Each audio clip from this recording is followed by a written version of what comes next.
o sistema circulatório dos répteis, tudo bem? Quando a gente fala de sistema circulatório de répteis, a gente tem que separar. Você tem o sistema circulatório dos répteis não crocodilianos e dos crocodilianos.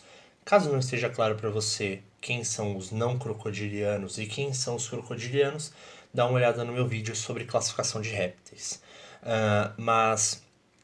Bom, vamos então primeiro ver a circulação dos répteis não crocodilianos, para depois a gente ver a circulação dos crocodilianos, tá bem? A circulação dos répteis não crocodilianos, ela começa com uma observação interessante. O coração deles é tricavitário ou tricameral. Ele vai ter aí 3 cavidades, né? Vai ter o átrio, né, direito, o átrio esquerdo e o ventrículo. Um ventrículo só. Então são 3 câmaras. Mas você pode ter reparado que o ventrículo tem aqui um septo, né, uma estrutura que separa ele parcialmente. E justamente, é uma separação incompleta, uma separação parcial do ventrículo. Então o ventrículo ainda é uma estrutura só, ele ainda é uma única cavidade.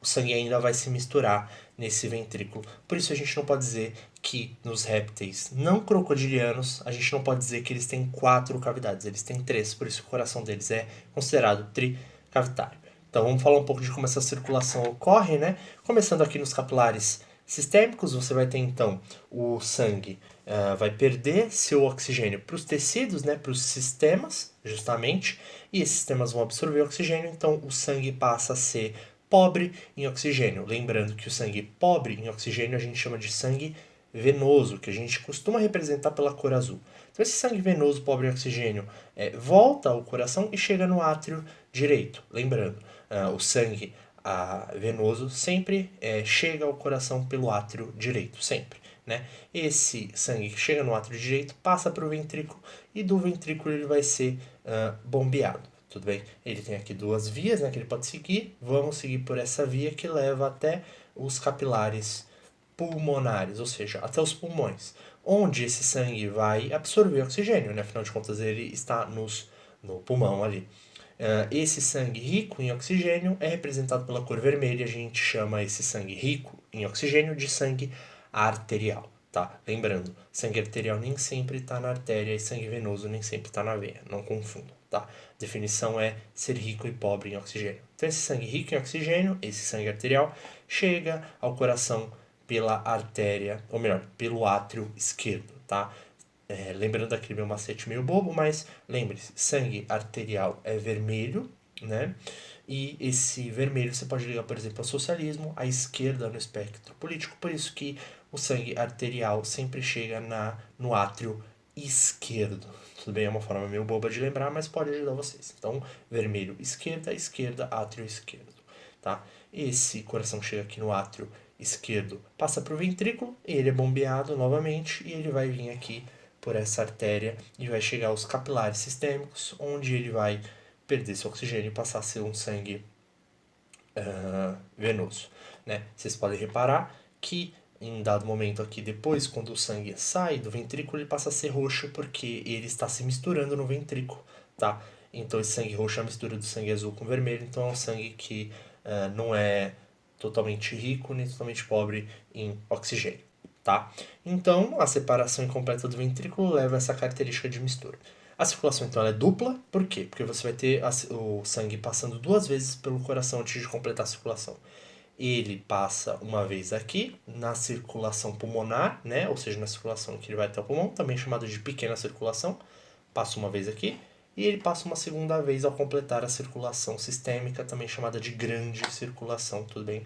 A circulação sistêmica, essa daqui. Então, até ele completar a circulação, ele passa 2 vezes pelo coração, por isso que a circulação é dupla, e ela é incompleta, porque há a mistura do sangue arterial com o sangue venoso. Agora, falando de répteis crocodilianos, as coisas podem ficar um pouco confusas.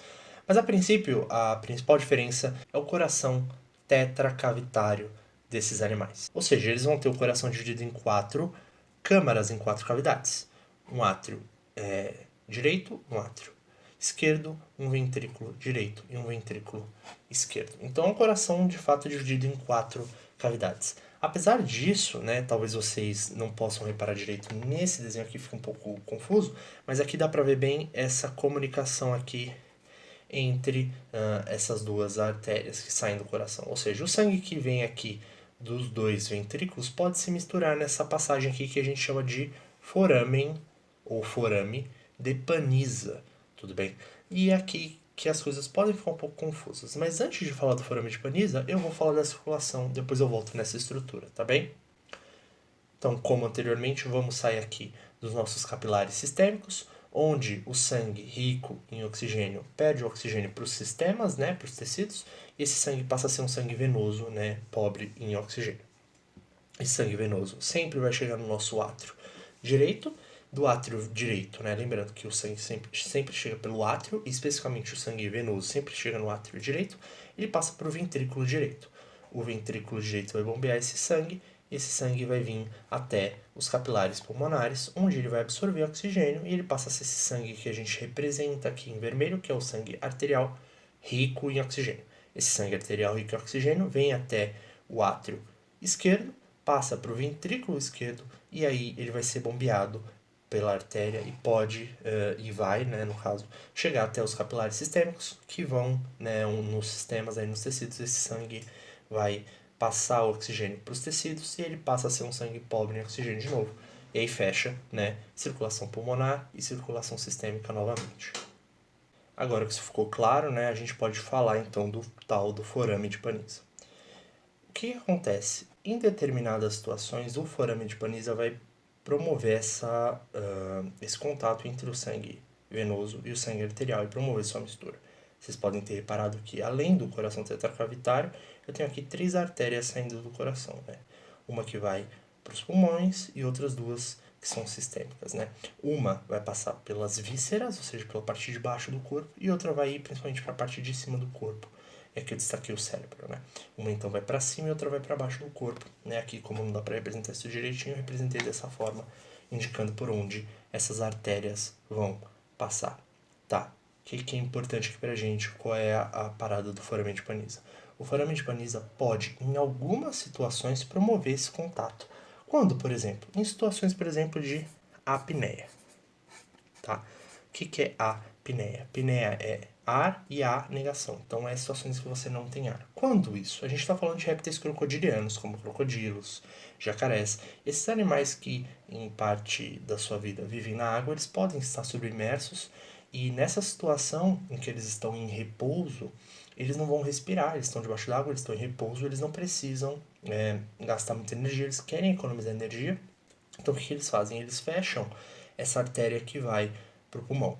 E isso faz com que esse sangue venoso que ia para o pulmão, ele acabe não indo para o pulmão, ele vai vir para cá e ele vai se misturar com o sangue venoso e vai fazer com que esse sangue misturado venha para a circulação sistêmica, certo? Existe ainda uma outra situação em que isso pode acontecer, além do caso de apneia, né, que é quando ele está submerso. Em situação em que o animal está ali digerindo o alimento, ele vai produzir ácido no estômago, tudo bem? E essa produção de ácido no estômago faz com que o sangue em volta do estômago fique alcalino, ou seja, né, fique com pH alto. Né? E o sangue ele precisa estar ali com o seu pH regulado. O que acontece? O sangue rico em carbono, ou seja, pobre em oxigênio e rico em gás carbônico, ele é um sangue ácido, porque o gás carbônico em meio líquido ele acaba formando ácido carbônico. Então esse sangue venoso aqui, ele é ácido e ele pode contrabalancear aquele sangue alcalino que ficou em volta do estômago. Por isso que às vezes em algumas situações o crocodilo também pode fazer com que esse sangue venoso venha aqui para a circulação sistêmica, especialmente para a parte das vísceras, ou seja, onde vai ter o estômago, para contrabalancear esse pH do sangue.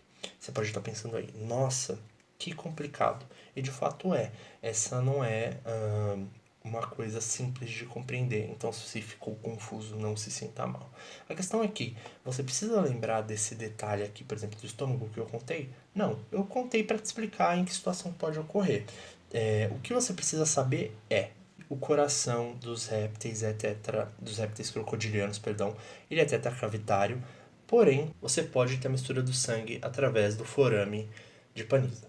Tudo bem? Se você lembrar que essa mistura ocorre em situações específicas de apneia, talvez te ajude ainda mais. A questão do estômago eu acho muito difícil falar em algo sobre, é muito complexo, realmente. Então é importante saber que o coração é tetracavitário e você vai ter a mistura no forame de Paniza, por isso que a circulação ainda é incompleta, apesar do ventrículo ser totalmente septado, ser totalmente separado, tá? Lembrando que a circulação novamente é dupla, circulação pulmonar e sistêmica. Beleza? Espero que esse vídeo ajude vocês e até mais. Estudem bastante.